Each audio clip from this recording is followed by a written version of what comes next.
Hi everyone, welcome back to our channel.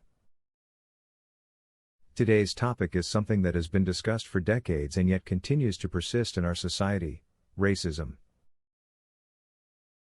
Racism is a loaded term, and it's important to understand what it means and the impact it has on our lives. Racism is not just a word, it's a concept that's deeply embedded in our society. It's the belief that one race is superior to another and the actions that follow as a result of this belief. Racism can be overt or covert, individual or systemic, but all forms of racism have the power to harm and divide communities.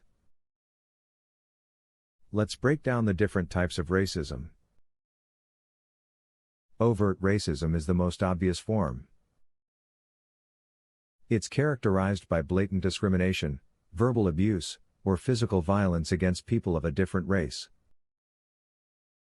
Individual racism is another type of racism, and it's more subtle. It refers to the beliefs and attitudes held by individuals towards people of a different race. However, systemic racism is the most insidious form of racism. It's the systematic discrimination against a group of people based on their race. This can happen through policies, laws, and practices that favor one race over another, regardless of individual beliefs. Systemic racism can be seen in education, healthcare, housing, and criminal justice systems. Systemic racism is often difficult to see because it's woven into the fabric of our society. It's not just about individual actions, but also about the systems that shape our lives. For example, the racial wealth gap is a result of systemic racism.